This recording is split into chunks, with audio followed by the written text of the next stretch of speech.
با یک مرکز دعوت شدیم، سازمان مسلمانان تکساس شمالی. رفتیم در دهنی در ما یک زنگی مسلمان استقبال کرد، یک پهلوان صورت بود خدشان بسیار با محبت. همه در نظر میکردی در چشماش، از چشماش نور میپورید، چشماش بسیار برق میزد روشنک. هنگام سلام با یک دستش کفی دست مولا میگیره، با یک دست از اورینج مقفی دسته السلام علیکم و رحمت الله گفته. او بیچاره همون میل داشته است که آغوش کند ما را.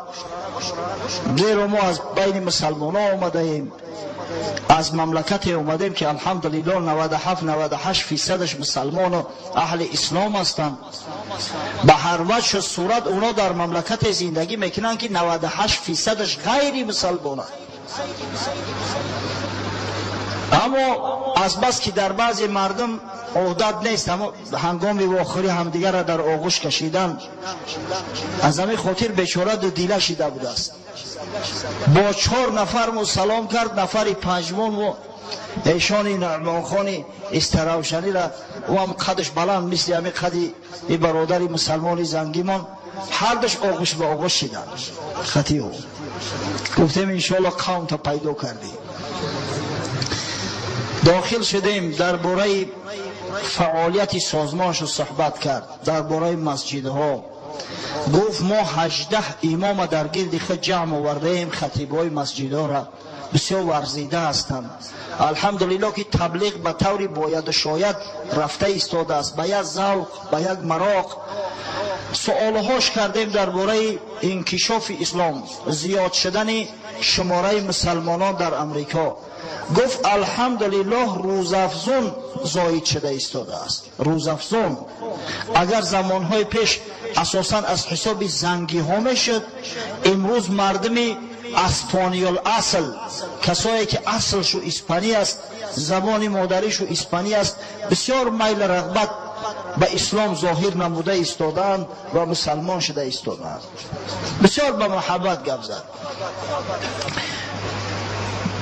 بعد سوالش کردیم که شخصی که نو مسلمان میشه، تازه مسلمان میشه، چی احساسات داشته باشد؟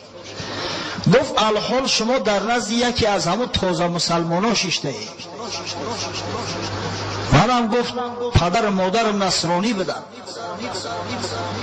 بعدا مسلمان شدم،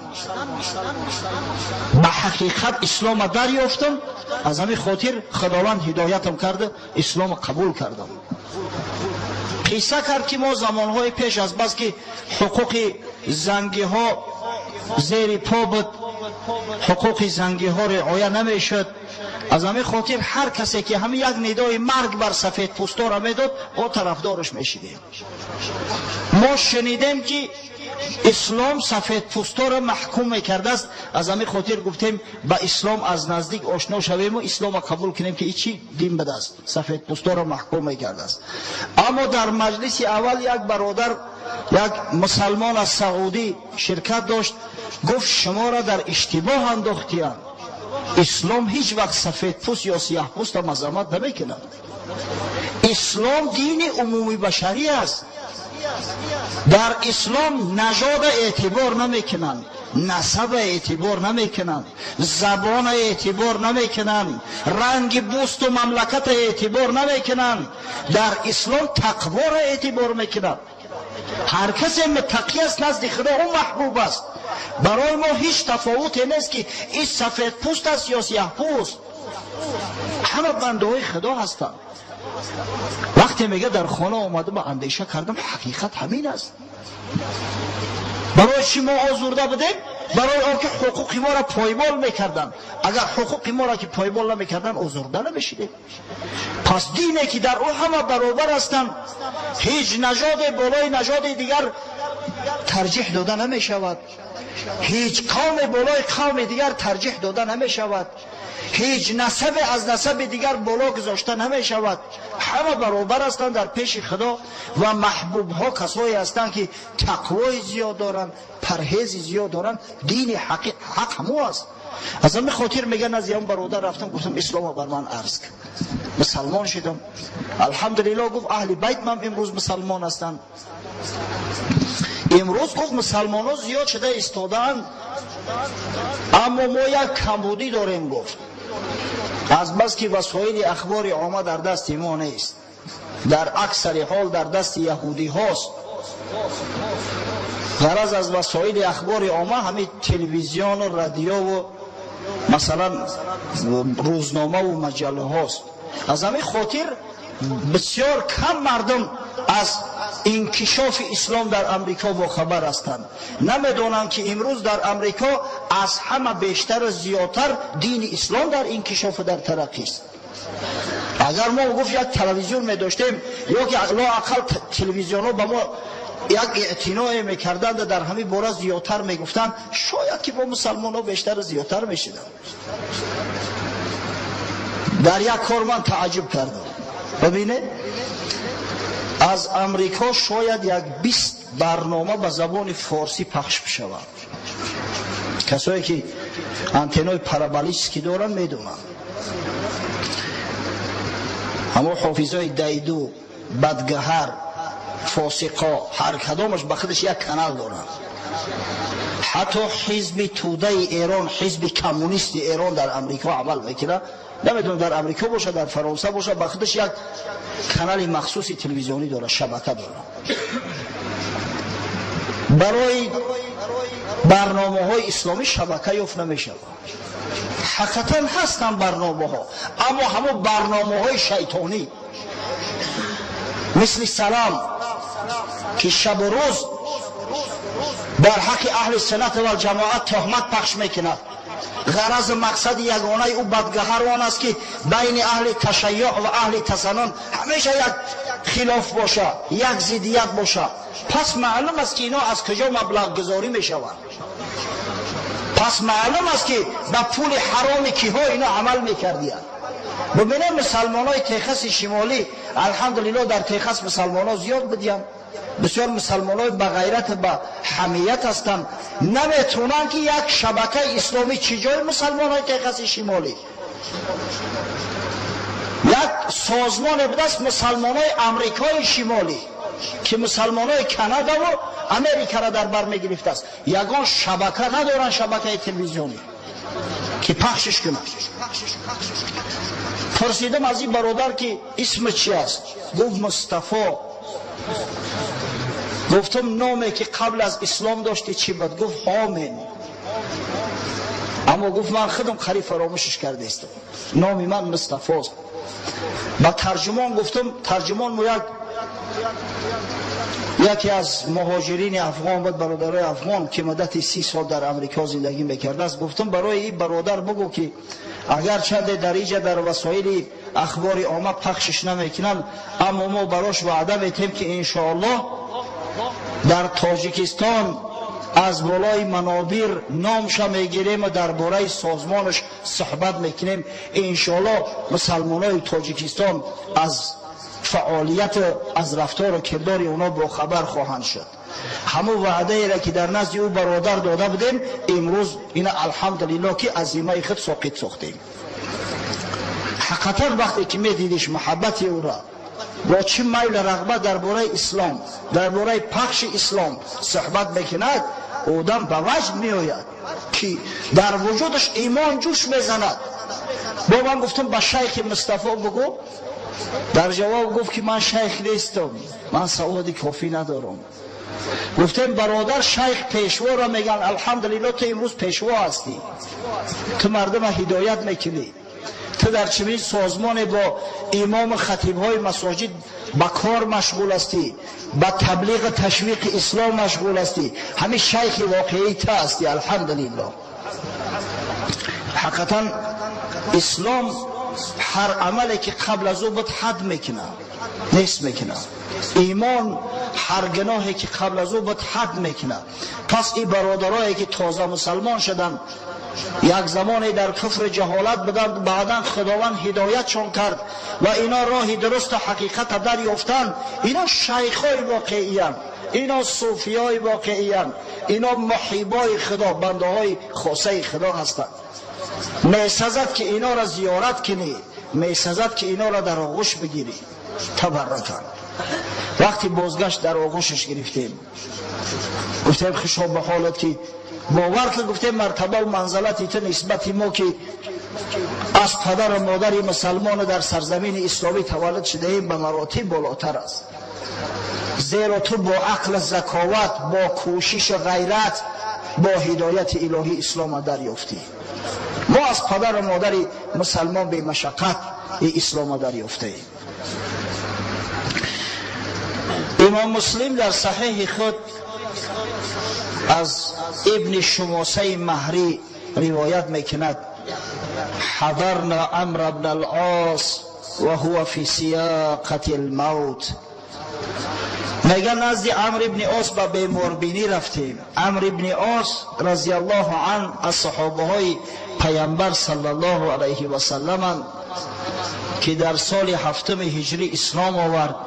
در ابتدا یکی از دشمنای سرسختی پیغمبر بود، یکی از سرورا و سرلشکرهای قریش بود. در کتب تاریخی نوشته است که در عالم عرب یک چند نفر شخصای ذکاوتمند و ذکی و زیرک بودند، یکی از آنها همه عمرو بن عاص است. رفته میگه با زیارت حضرت که بیمار است، در سیاقت مرگ است، در سکرات مرگ افتاده است. فبکى طویلا و حول وجهه الى الجدار. ما را دید میگه گریه زیاد کرد و روش طرف دیوار گردان. دیگه در چهره ما نگاه نکرده، روش طرف دیوار کرد. و بینه شخصی که صحبت پیغمبر صلی الله علیه و سلم دریافته است. ما بارها تاکید کردیم که اونایی که صحبت شرفیار بی پیغمبر صلی الله علیه و سلم دریافتند، اونا افضل این امت هستند، اشرف این امت هستند. مرتبه و منزلتی که اونا دارند مردهای بعدی به هیچ صورت در نمی‌یابند. شما ببینید که نزد اهل سنت و الجماعه مرتبه وحشی، شخصی که در زمان جاهلیت، در زمانی که هنوز اسلام نآورده بود، امیر حمزه را قتل کرده بود، از مرتبه و منزلت اویس قرنی که پیغمبر وصفش کرده است. حتی که با حضرت عمر وصیت کرد که اگر اویس ببینی، اگر اویس قرنی را از او طلب استغفار که در حق دعا کنه. در صحیح مسلم اومده است. مرتبه وحشی از مرتبه اویس بالاتر است. به چه خاطر؟ به خاطر آنکه صحبت پیغمبر صلی الله علیه و سلم دریافته است، در صورتی که اویس قرنی در نیافته بود. بار به زیارت آمد اما در نیافت، از بس که مادری پیر داشت با قفاگش برفتی آمد. پس شما تصور کنید که عمرو بن عاص که در رکاب پیغمبر با دشمناش جنگیده است، در چندین غزوه ها عمرو بن عاص از جانب پیغمبر صلی الله علیه و سلم سرلشکر تعیین شده است، چه مرتبه و منزلت دارد. با وجود این ببینه از غضب خدا چنان میترسد، از حساب روز آخرت، از سؤال منکر نکر چنان در خوف است که میگه گریه دراز کرد، بعد روش طرف دیوار گردان. پسرش میگه در پهلوش نشسته بود، شاید عبدالله ابن عمرو باشد، یکی از اصحاب پیغمبر صلی الله علیه و سلم. گفت یا ابتا اما بشرک رسول الله صلی الله علیه و سلم بکذا، اما بشرک رسول الله صلی الله علیه و سلم بکذا. پدر جان گفت تو چی قدر گریه میکنی؟ چی قدر تو گفت خوف و ترس داری؟ مگر رسول الله صلی الله علیه و سلم ترا چنین چنان بشارت نداد؟ مگر پیغمبر صلی الله علیه و سلم چنین چنان ترا بشارت نداد؟ همون سخنایی را که پیغمبر صلی الله علیه و سلم در حق اصحاب گفته بود، پسرش در نزدش یک بیان کرد که آخی تو چرا اینقدر ترس داری؟ تو از اصحاب پیغمبری، تو افضلی امت هستی، مردم به خاطر دعا گرفتن و نصیحت شنیدن است نزد تو آمدین، تو گریه میکنی؟ فاقبل بوجهه. بعد تسلیت فرزند میگه حضرت عبدالله ابن عمرو روش طرف ما گردان. فقال ان افضل ما نعيد شهادة ان لا اله الا الله وان محمد رسول الله. بهترین چیزی که ما تکرار میکنیم، بهترین چیزی که ما اعاده میکنیم، بهترین چیزی که ای مسلمانان ما به زبان میرانیم کلمه شهادت است. شهادت دادن به ای که غیر پروردگار معبودی بر حقی دیگری نیست و محمد صلی الله علیه و سلم فرستاده معبودی بر حق است. بهترین چیز برای ذکر همین کلمه شهادت است. بعداً گفت اینی قد کنت علی اطباق ثلاث. گفت من سه درجه را ای سر گذراندم، سه حالت پشتی سر کردم. لقد رأیتونی و ما احد اشد بغضا لرسول الله صلی الله علیه و سلم منی ولا احب الی ان اکون قد استمکنت منه فقتلته.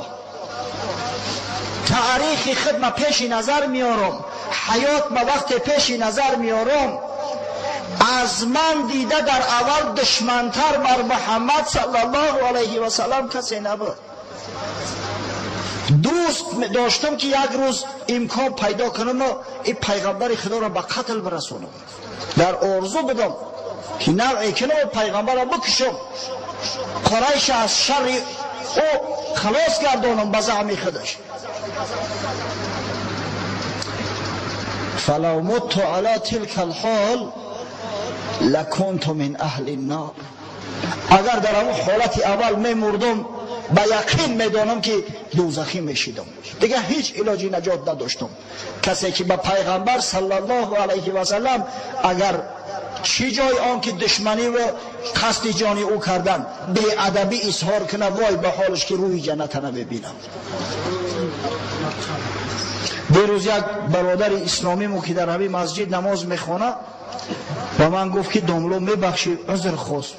گفت از نام تو در یک جمعه سخن گفتیم، بعد فهمیدیم که خطا بود است. من به زعم خودم گفتم چی گفتی؟ گفت ما همون آیه قرآنی را که این الله لا یغفر ان یشرک به و یغفر ما دون ذلک لمن یشاء، همون را مطلق می گرفتیم، گمان میکردیم که هر کسی به خدا شرک نیاره، هر کسی خدا را بشناسه او را خدای تعالی گناهاش مقصد میبخشه اگر بخواه. خیال میکردیم این مطلق است، یعنی در حق غیر مسلمان هم هست. اما معلوم شود که این گپ خطا بوده است. گفتیم برادر، شرکی به خدا معنای این را نداره که مثلا تو فقط خدا را یک و یگانه نشناسی. ایمان مسلمان از 7 جزء عبارت است. اگر یکی از همین اجزا این را جزء هم گفته نمیشه و از 7 پایه عبارت است. اگر یکی از همین پایه ها نباشد یا که اگر یکی از همین پایه ها افتاد، وای به حالش که ایمان فرو میغلطه، او دیگه مسلمان حساب نمیخوره. شخصی اگر به خدا باور داره اما ملائکه از ملائکه های خدا را انکار میکنه یا میگه اصلا نعوذ بالله ملائکه نیست، این کافر است. ایمانی به خدا به او هیچ کمک نمیکنه. به خدا و ملائکه ها اگر ایمان داشته باشه، کتاب از کتاب های خدا را رد کنه، مسلمان نیست، او کافر است. اگر همه اینا را قبول داشته باشه، یک پیغمبر خدا را انکار کنه، چه جای انکار؟ یک پیغمبر خدا را تحقیر کنه، مؤمن نیست. یگان عملش فایدهش نمیکنه. اون گروهایی که مثلا پیغمبر ما را به پیغمبری قبول ندارن، ور چی نمیتونی بگوی که خداوند گناهشون نمیبخشه؟ هرگز نمیبخشه. انمی بزرگترین شرک است، زیرا که امر خدا را اجرا نمیکنن، زیرا سخن خدا را اینا رد میکنن، زیرا فرستاده خدا را اینا قبول ندارن. همون سخنی را که هیچ کار کافر گفته نمیشود. این زاده یهود است. این ای سر تو دور پرتوی کافر کافر میگن، مسلمان مسلمان. کسی برای که از همه پایه های ایمانی اعتقاد نداره اون مسلمان نیست، اگر چند دعوا کنه، اگر چند کلمه شهادت به زبان برونه. از این خاطر عمرو ابن عاص، افسوس که موضوع دیگر است، ما در این موضوع زیاد گفته نمیتونم. عمرو ابن عاص گفت که اگر من در همون لحظه میمردم، در همون حالت اولم به یقین میدونم که دوزخی میشیدم، احوالم از احوال شیطان بدتر میشه.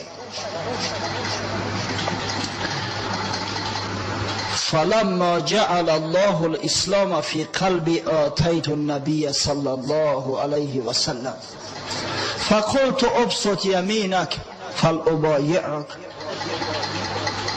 وقتی که خدای تعالی اسلام در قلبم انداخت، مسلمان شدن هدایت خداوندی است. کسی به عقل ذکاوت، کسی به دانش هیچ وقت مسلمان شدن نمیتونه. چی بسا شخصای اخلاقی هستند که از تمام بابها صحبت میکنن، اما خداوند که هدایت شده کرده است شکاک باقی میمونن تا آخر عمر، به ایمان باقی میمونن تا آخر عمر. همراه ما دو ترجمان داشتیم، یکیش بسیار واقعا مردی خدا ترس به دست، خدا نگهبانش باشه، جوانتر بود با اکی جوانش هم همون 30 سالش از ما کلانتر بود، 10 سال. اما در نمازها میرفت قطیم و در مسجد نماز میخوان، نماز جمعه میخوان. اما یک نفر دیگر 67 ساله نماز نمیخوان. ما که مسجد میدرمده بو میگریخت. اینا ببینه از تمام بابها گپ میزنه، از حافظ و از سعدی و از بیدیل نمیدونم از کجاها. بعضی رفیقای سادلر که ما با تعریفش میکنن تی قدر دانا هستی آقای انصاف. بعد اون روز یک روز قبل از اومدن گفتم تو مغرور سخنای اینا نشو. شخصی که در 67 رفت است و شکرانه نعمت خدا را نمیکنه، بار سر در سجده الهی نگذاشته است، وای به حالش که از او بی سوادتر، از او بی فهم و بی عقلتر کسی در دنیا وجود نداره. ببینه خدا که هدایتش نکرده است. گفتیم تو حافظ چی میدانی؟ حافظ قرآن ای گمان کرده که 4 غزل حافظ از یاد کردم، خیلی عالم شدم، حافظ شناس شدم. در ما گفتم کمونیستای زیاده بودن، اتئیستای زیاده بودن که حافظ خان و خود حافظدان میدانستن، شرح غزلیات حافظ چاپ میکردن. اما حافظ هم مثل خود چو یک اتئیست کمونیست قلم داد میکردن. ترم ای زمره همو است.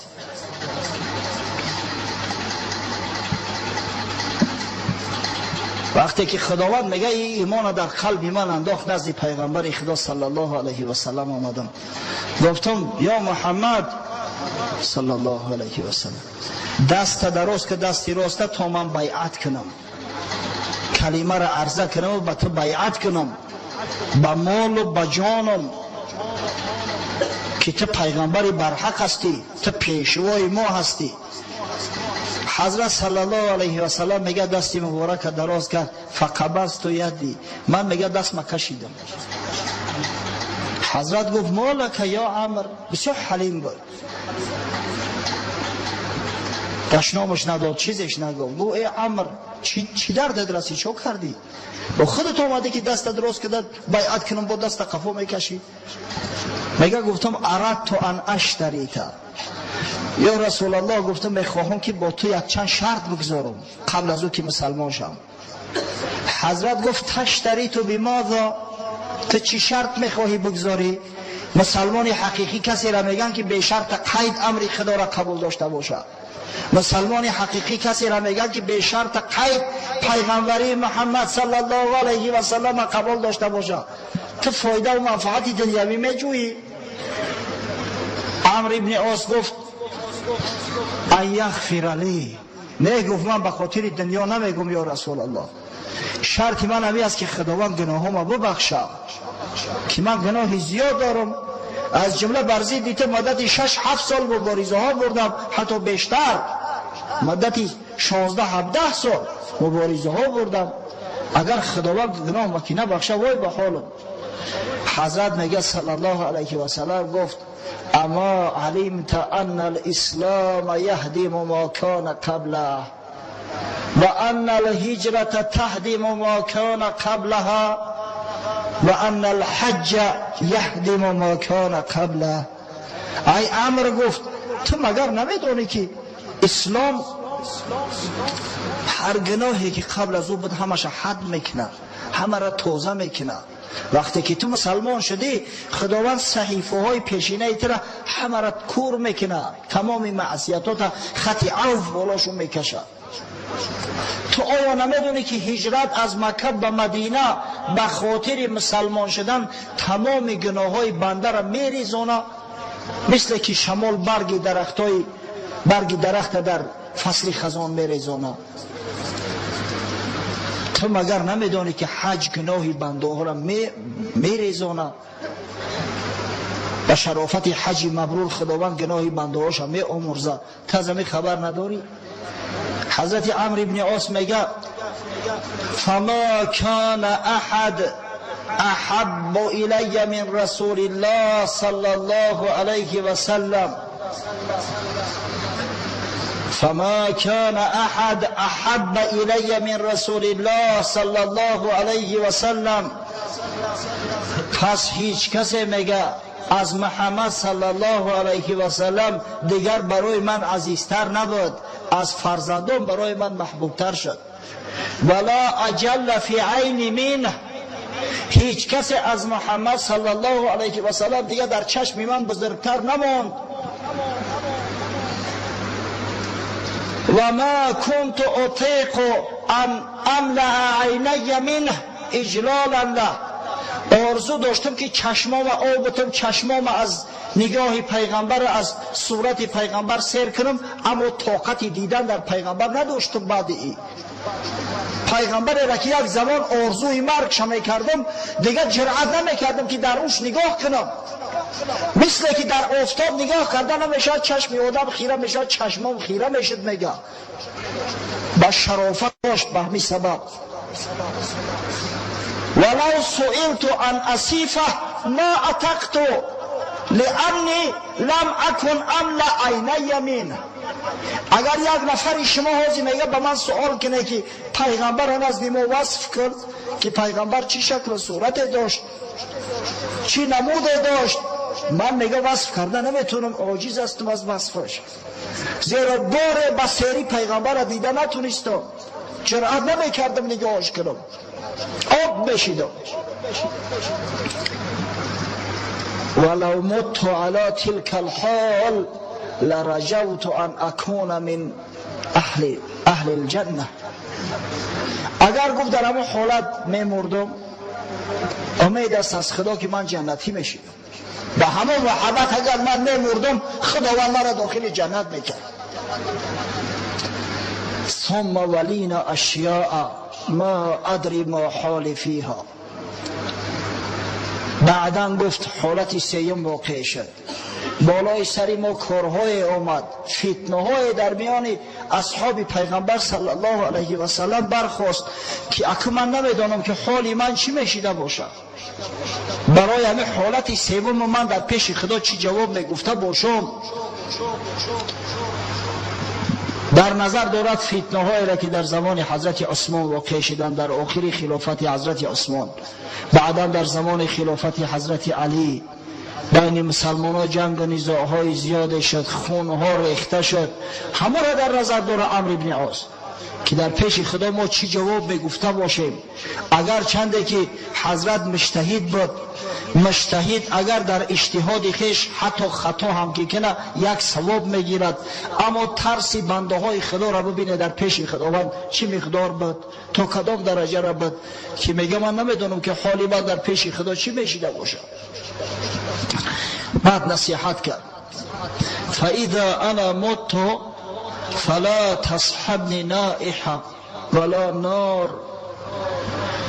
گفت اگر من که مردم نوحگری نکنه بالای من، گریه و فیغان نکنه. اصلا همین نوحگری بالای مرده یک امری بسیار بسیار مذموم است، اما افسوس که تا به حال از میان ما دور نشده است. زیاده از 1000 سال شد که ما مسلمان و مسلمان زاده هستیم، اما تا هنوز ما همو زن و دختر و خواهرای خود باز داشته نمیتونیم که نوحه و ناله نکنم به صدا و با آوازی بلند، حالا که این امر بسیار امر مذموم است. پیغمبر صلی الله علیه و سلم نهی کرده است از این نوحه‌گری را امر جاهلیه گفته است که از زمان جاهلیت قبل از اسلامی است. این عرف عادت مسلمانان نیست، از کافر است. گفت مبادا نوحه نکنه در بالای مردن من، مبادا با چراغ گریان نکنه در سر قبرم. در سر قبر چراغ گریان کردن امر جاهلیت است. از همین خاطر حضرت عمرو ابن عاص میدانست که مردم قریش در سر قبراشو چراغ گریان میکنن، من شو کرد. امروز بعضی ها میکردیم، من گمان میکردم اهل تشیع میکنه، بعضی برادرها خبر آوردن که متاسفانه یک عده از مردمی که دعوای اهل سنتی و جماعتی میکردن همین کارا میکردن. ای وای به حال تو این کارا نکنه. بعضی های دیگه در خونه دیگه چراغ را که در اونجا شخص مرده است نمیگذاشتیم تا یک سال خاموش شود. این چیجه حالت است مردم؟ چراغ اون میت عمل صالح شای، عمل نیک شای، عبادت شای. چراغ او قرآن خواندن شماست، چراغ او نماز خواندن شما و ثواب شب برای او بخشیدن است. باید پیلت چراغ یا باید چراغ الکتریکی گریان کردن گمان میکنه که روحی او شاد میشود؟ هرگز نه. یک اسراف بی معنی است که هیچ اصلی نداره، یک بدعت است که در اعتقاد ما رخنه وارد میکنه. فاذا دفنتمونی فشنوا علی تراب شنا ثم اقاموا حول قبری قدر ما تنحر جزور و یقسم لحمها حتی استأنس بكم و انظر ماذا اراجع به رسل ربی. به فرزندش گفت که وقتی که گورانده مرا در خاک ماندنم، خاک در بالام آهسته آهسته بریزی، بعدا در گرد قبرم حلقه بزنی، اندک بیستی، تیز نروی، تیز نروی. گفت اندکک بیستی تا اینکه من به شما انس بگیرم و آماده شوم که فرستاده های خداوند منکر نکیر چی جواب بگم، چی نو کنم جواب سوال اونا را بتم.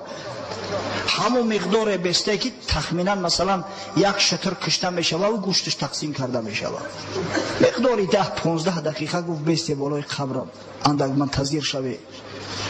امروز که الحمدلله ما آیه قرآن میخونیم، فقط خاموش نمیستیم، با آیه از قرآن میخونیم، سوره های قرآنی میخونیم، برای حمایت میبخشیم، خودش در همین بین همین شاید 5-10 دقیقه بیشتر بگذره.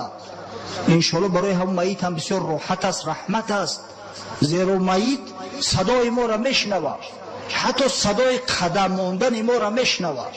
وقتی که از نزدش دور میشیم قدم مونده، اما صدای نعال ما را، صدای کفشای ما را میشنوه.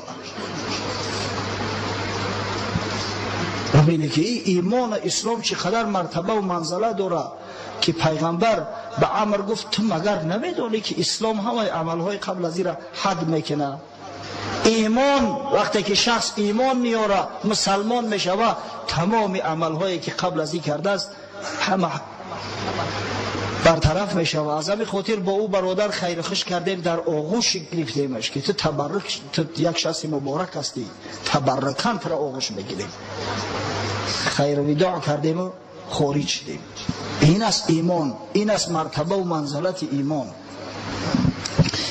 بعدا حضرت ابوذر غفاری سوال کرد که یا رسول الله فأی المؤمنین افضل؟ گفت ایمانی به خدا بزرگترین عمل بوده است. از میان مؤمنان کسانی که ایمانی به خدا دارند کی بهتر است؟ اونا هم که با درجه دارند، از همدیگر تفاوت دارند. خداوند دو برگ در درخت یک خیل نه آفریده است. تصور کنید که در روی زمین شاید میلیاردها درخت باشه، هر کدام شاید میلیون ها برگ داشته باشه، دو برگ کاملا یکیله در دنیا وجود نداره. این صنع پروردگار است. از کجا دو آدم یکیله پیدا می شود؟ از میان همون شخصایی که ایمانی به خدا دارن کدامش افضل است؟ حضرت صلی الله علیه و سلم فرمود احسنهم خلقا، افضل در میان مؤمنان آن است که خلق حسنه داره، اخلاق حسنه داره.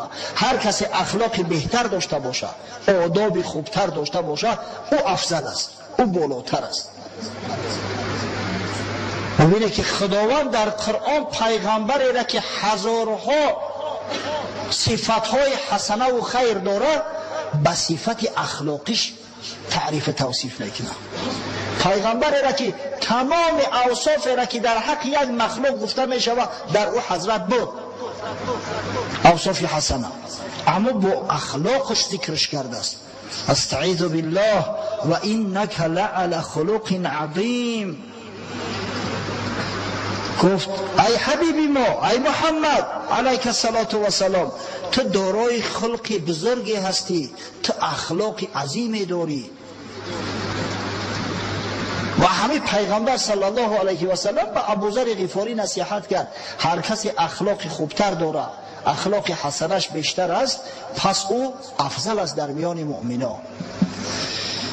در جای دیگر اومده است که همین حضرت ابوذر غفاری میگه که پیغمبر صلی الله علیه و سلم روز نصیحتم کرد، گفت اتق الله حیث ما کنت، از خدا بترس در هر جایی که باشی، در هر حالت باشی.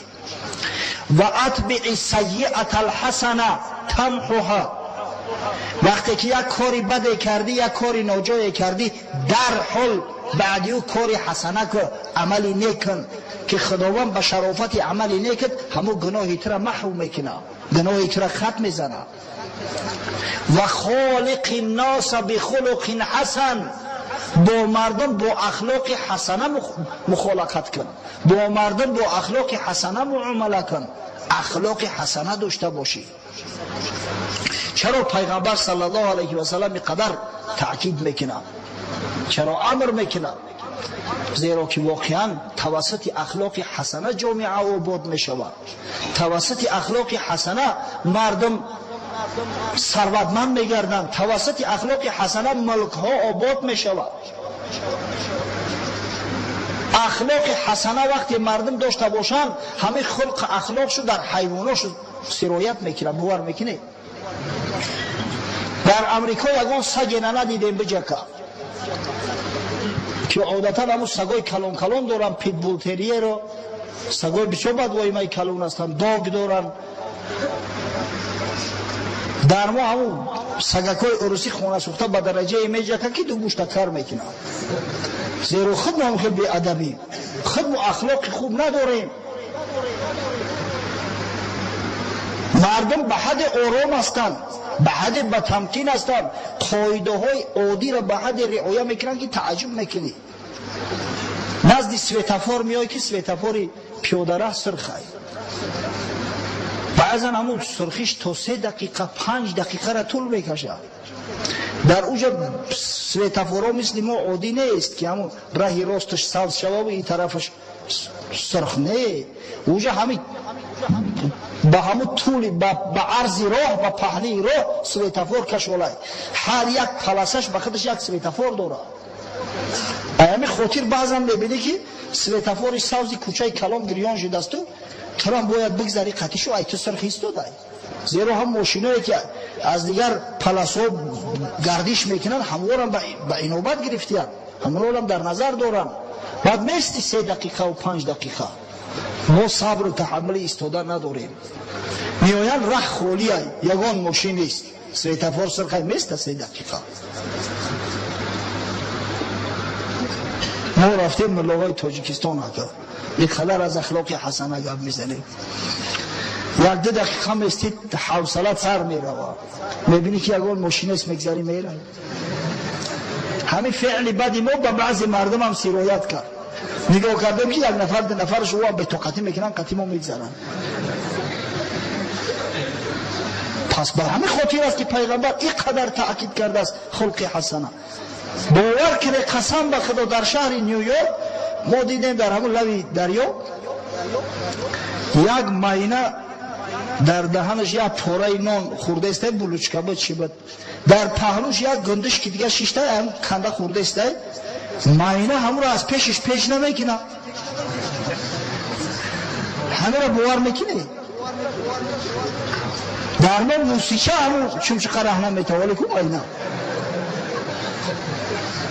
همون مردم که خودشو با آداب هستند خلق حسنه دارن، همین در حیوانات هم سرایت کرده است.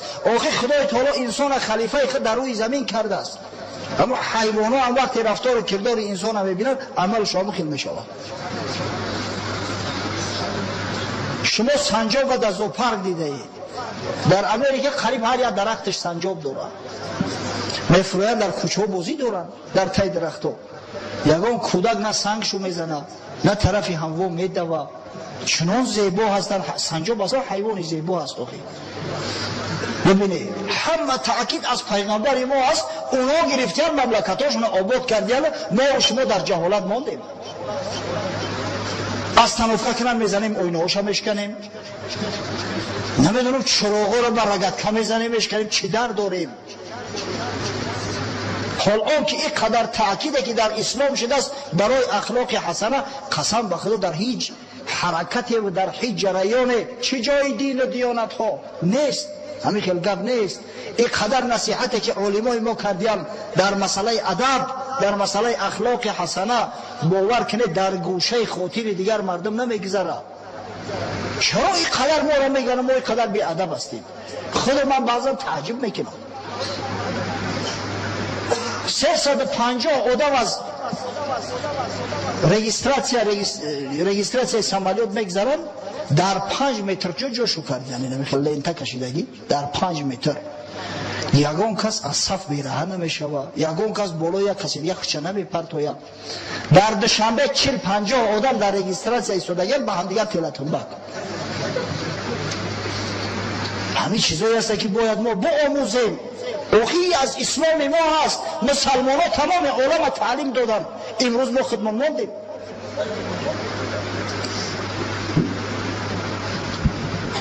آداب حسنه اولا در دنیا برای صاحبش بسیار مفید است. شخص صاحب مرتبه و صاحب منزلت میگردونه از نظر دنیوی بگیم، بعدا اجر ثواب بی نهایت بزرگ داره. از صفوان ابن سلیم روایت است که پیغمبر صلی الله علیه و سلم به اصحاب مراجعت کرد، فرمود الا اخبرکم بایسر العباده و اهونها علی البدن. ای مردم، گفت شما را سبکترین عبادت تعلیم بتم، چیزی را که بر بدن از همه آسانتر است، از همه سبکتر است تعلیم بتم؟ گفتم بله. گفت الصمت و حسن الخلق. اولش گفت خاموشی، یعنی سخن بیهوده نگفتن. غرض از خاموشی همی است، جای آن که لقلق دنیا کنی خاموش باش، همین عبادت های برای تو. جای آن که یک سخن هرزه گویی، دشنام حقارت کنی، خاموش باش، این برای تو عبادت است. و حسن الخلق، دویمش خلق حسن، اخلاق حمیده و حسنه. ادب تاج است از نور الهی، بنه بر سر بلو هر جا که خواهی. ادب که داشته باشی در هیچ جا خور نمیشوی، در همه جا احترامت میکنن، زیرا تو دیگر مردم احترام میکنی.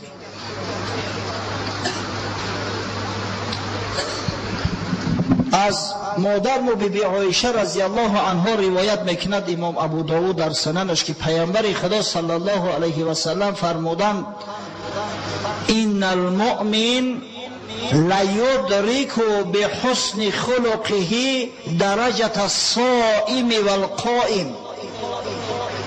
مادر ما فرمودند که بدرستی که مرد مؤمن با اخلاق حسنش، با آداب حسنش با درجه مردای روزدار و شب زنده‌دار میرسه.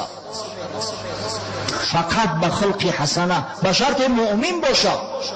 گفته نمیشه که من خلق حسنه دارم نماز نمیخوانم. همون نماز نخواندن تعلقه بدرفتاری و بدکرداری است نسبت پروردگار. ده مؤمن حقیقی اگر باشد خلق اخلاق حسنش او را به درجه شخصای میرسانه که همیشه روزدار هستند و هر شب تا صبح در عبادت خدا شب قائم می‌دارند، زنده می‌دارند. ببینید یگان مشکلی نداره، اما این قدر درجه، این قدر منزله داره. حضرت ابو هریره رضی الله عنه از پیامبر صلی الله علیه و سلم روایت میکند، حدیث در سنن امام ترمذی با اسناد حسن روایت شده است که اکمل المؤمنین ایمانا احسنهم خلقا، کاملترین مؤمنان از روی ایمانداری اونایی هستند که خلق حسنه دارن، اخلاق بهتر و خوبتر دارن. حتی ببینه ایمان مؤمن به خلق حسنش وزن کرده میشده است و سنجیده میشده است. حضرت مولوی در دیوان کبیر شمس یک غزل سروده است در موضوع ادب. باور کنه برای آدم سالم کافی است، آدم ذره عقل داشته باشه همه باید تأثیرش کنه که اصل ایمان، اصل اسلام، اصل قرآن ادب است. مردم ادب با آموزه، ادب بگیره. حضرت میفرماید نزد ارباب سخن و نزد ارباب هنر مایه ایمان ادب است. همین خمیر مایه ایمان ادب است. میگه نزد ارباب هنر مایه ایمان ادب است، لاجرم پیشه مردان سخندان ادب است. آدمی زاد اگر بی ادب است آدم نیست، فرق ما بین بنی آدم و حیوان ادب است. او آدمی زاده که ادب نداره میگه او آدم نیست، او حیوانی درنده است. همین فرقی که بین آدم است و بین حیوان ادبش است، اخلاقش است. چند روزه که در این ملک جهان مهمانی، با ادب باش که خاصیت مهمان ادب است. تو مهمانی در این ملک، با ادب باش که اصلا برای مهمان زیبنده ادبش است. مهمانی با ادب حرمت میکنن، مهمانی بی ادب یک بار مهمانداری کردن دفعه دیگه میگن که صاحب خونه اگر خجالت بکشه میگه بگین که نیست، اگر نکشه دروش میگه برادر ما وقت ندارم برا. کردم از عقل سؤاله که بگو ایمان چیست؟ عقل در گوش دلم گفت که ایمان ادب است. چشم بکشا و ببین جمله کلام الله را، آیت همگی معنی قرآن ادب است. چشم داری میگه که قرآن ورق بزن، هر یک آیت هر یک ورقش معنای قرآن همه دلالت به ادب میکنه. همه تقوای خدا ادب است، عبادت خدا ادب است، در نزد خداوند در نماز به خشوع ایستادن ادب است، حرمت احترام مرد مسلمان ادب است. همه یعنی ادب است مجموعاً. ای پسر پند پدر گوش بدار، هم شب و روز دولت و ثروت و تاج سر مردان ادب است. شمس تبریزی بکن ذکر خدای ملکوت، نغمه پردازی این مرغی خشلحان ادب است. همین نغمه پردازی های من هم میگه از روی ادب است، پند نصیحت گویی های من هم از روی ادب است. ببینه که این ادب اخلاق حمیده چقدر مرتبه و منزله دارد. ثانیاً در ترازوی اعمال خلق اخلاق حسنه بسیار وزن گران دارند. حضرت ابو دردا صحابی پیغمبر صلی الله علیه و سلم از رسول الله صلی الله علیه و سلم روایت میکنه که حضرت فرمود ما من شیء اثقل فی میزان المؤمن یوم القیامه من خلق من حسن الخلق و این الله تعالی یبغض الفاحش البذیء. فردا روز قیامت میگه پیغمبر صادق این حدیث حسن صحیح است. حدیث امام ابو داود و امام ترمذی روایت کردند از زمان پیغمبر. در ترازوی اعمال بنده فردا روز قیامت وزنین ترین چیز اخلاق حسنش است، خلق حسنش، همون را در بالای ترازو میگذارند. و خداوند مردمی فاحش، مردمی دشنام و حقارت گوینده و مردمی بے شرم و بے حیا را متاسفانه بعضی انکدوت گو هستند که از حد دیگه تجاوز میکنند. بین استهای مسجد با هم دیگر شوخی دارند، چنان شوخی های میکنند قسم به خدا ترک سری آدم میرود. وای بحال تو گفتم با خانه سوخته، شما در خانه خدا قرار داره، از خدا بترسی، از خدا نمیترسی. میگه خودش هم تری شوخی میگه خیلی او که به عقل شی ترا بعد به عقل میشه، او همون بالای دیگه میتشخشه سرکی پرتوف ترا باید قفوش میپری.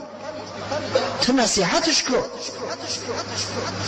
لیکن من هم گفتم شو که پدر در نماز جمعه گپ میزنم از این بیادبی تو. از خدا باید بترسیم برادرای عزیز. حزب شوخی به معنی در کوچه درست نیست، همه ملک خداست. تا چی برسه به مسجد که خانه خداست، خداوند این مکان خانه خود گفته است، تخصیص به خود داده است.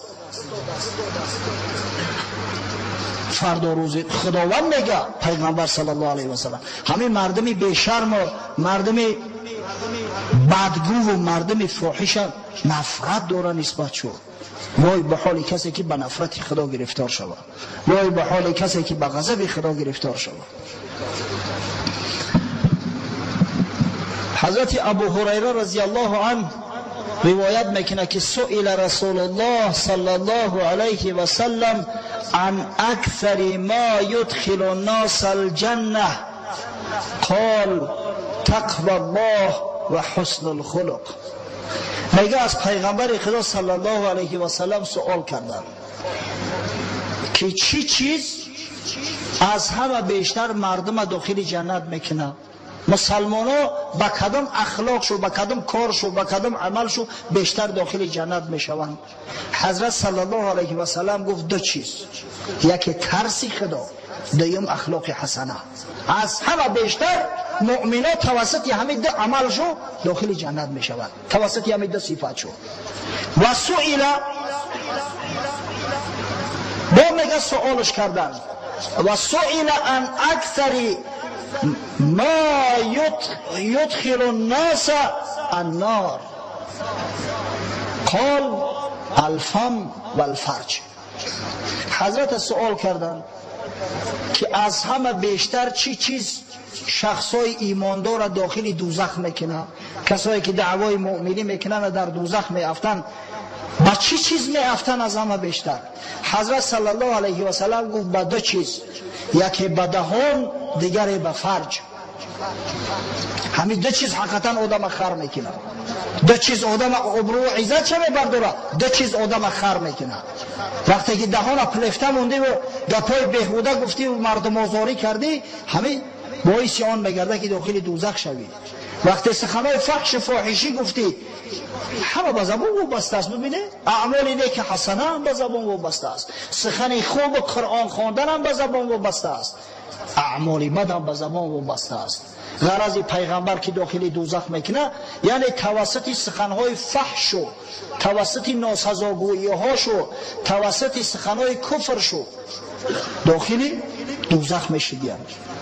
دینا یک برادر زنگ زد، از عمکش نالید که بسیار سخنهای کفر میگه. عمک میگفت اما سخنهای کفر میگه، چکار کنیم؟ گفتیم نصیحتش کن، کم کم نصیحت که خداوند هدایتش کنه. اما دیدی که به هیچ وجه نمیشه، در نمازها دعا که خداوند تیز جان شوی. وقت سخنهای او بدگوهری عمکی او میگفت است به زبان رانده نمیشه، پس به یقین این زبان ملعون او را داخل دوزخ میکنه.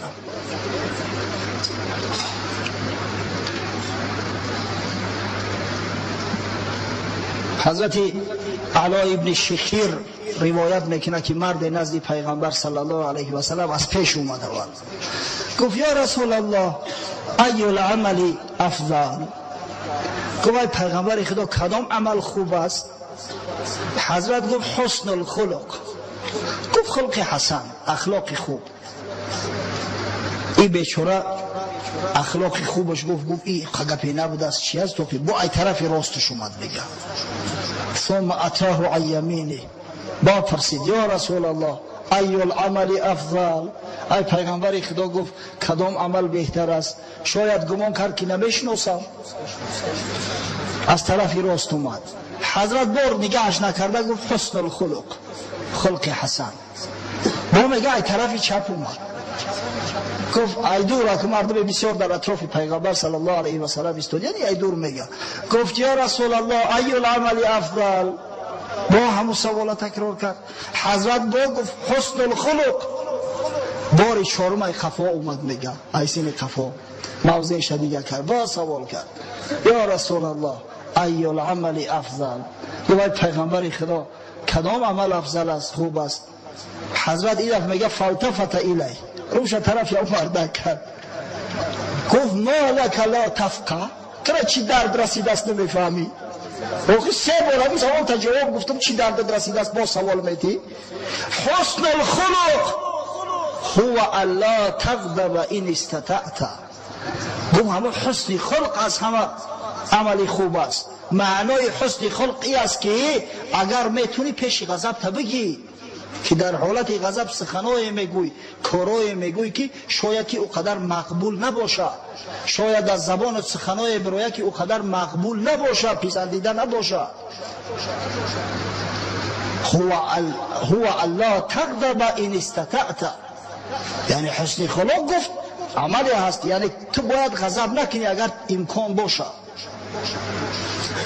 واقعا وقتی که امکان باشه باید غضب نکنیم، زیرا در حالت غضب بعض از سخنای میگوی که بعد شخص پشیمان میشود، اما پشیمانی به او سود و منفعت دیگه نمیبخشه.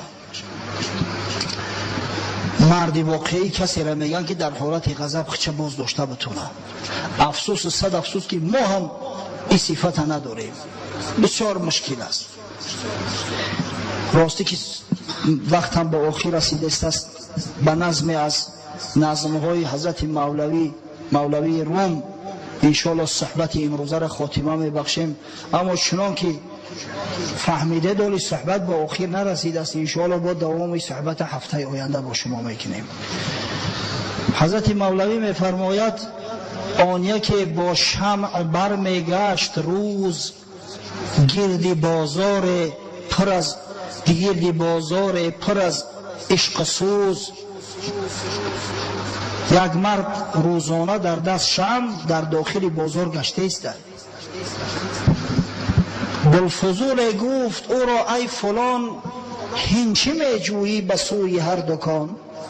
یا شخص عقلک ایستاده بود گفت یا شیخ در دست چراغ در روزی روشن تو چی گفت استی در بازار دکان به دکان گشته؟ گفت میجویم به هر سو آدمی کو بود حی از حیات این دمی. گفت آدم کون یا آدم زنده. یک آدم در ایستاده بود، آن یکی گفتش یک شخص به اون مراجعت میکنه آخه میگه همین مردم بازار همه آدمن، تو چی گفتستی؟ حاجت به شام گرفتن گشتن نیستی، همین مردم آدم هستن، همین کسایی که ترا احاطه کردیم. گفت جویم مرد در جاده دره، گفت جویم مرد در جاده دره، وقتی خشم و هم به هنگام شرح، وقتی خشم و وقتی شهوت مرد کو، طالبی مرد روانم کو به کو. گفت من مرد به دو صفت میخواهم، یکی در حالت خشم مرد باشه، دویمش در حالت شهوت، وقتی که شهوت بالاش مستولی میشود. انا در همین حالت که مرا نشان بده مردی حقیقی را من در همین شهر کلام گفتستم نمیارم. کو در این دو حال مرد در جهان، تا فدای او کنم امروز جان. قسم به خدا گفت من جان ما فدا میکنم همین خیلی علما پیدا میکنه تمام عمر کمر خدمتگاریش همه بنده در خدمتش میستم. ببینه یکی در حالت خشم وقتی که مرد میتونه که خچه راه بگیره غضب خچه فرو بنشانه. حضرت امام حسن استاده بود لباسای بسیار فاخر و زیبا در بدنش در مدینه منوره. خانوی رفیقاش غلامش طعام آورد طعام جوش خیلی کرد بیچاره دستش لرزید یا پیشپا خورد همون طعام و لباسا رو همه را در دامن حضرت چپگردان کرده. لباسای نو و فاخر زیبا با در پیش رفیقاش بالای این طعام جوش در بالاش چپا کرد. آخی از شدت خشم غضب سرخ شد حضرت زمین نگاه کرد گفت ای غلام بخشیدم اینایی را مردی میگم بخشیدم گفت تا اینکه جزاش نکن.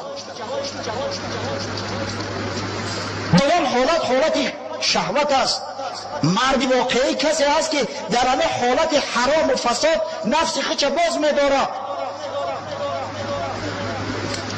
جوان مردی واقعی شیرمرد جوانی را میگن که دختری فاسقه فاحشه دفش میپرتاید طرفی اون نظر نمیکنه میگه از خدا بترس. در همین دو حالت مردی واقعی مردیت خود ثابت میکنه. دعوای مردی میکردگی زیاد هستند اما مردای واقعی افسوس که در جامعه کم هستند. دعا میکنیم که پروردگار به این صفت بزرگ حمیده ما و شما را مشرف گرداند تا از امتان واقعی محمد صلی الله علیه و سلم قرار داشته باشیم. آمین.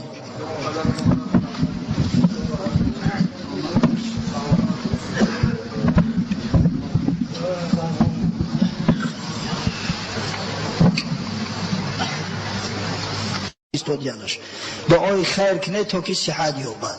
محتاج به شفای خداوندی هستند شفای کامل و عاجل عطا کند و بعداً مرادهای ترا و تمام بنده های مؤمنی را که امروز در مشکلی ها افتادیان احتیاج به کار دارند احتیاج به طلب معاش دارند پروردگار مراداشون حاصل گرداند از راه حلال رزق روزیشون کفایت کند.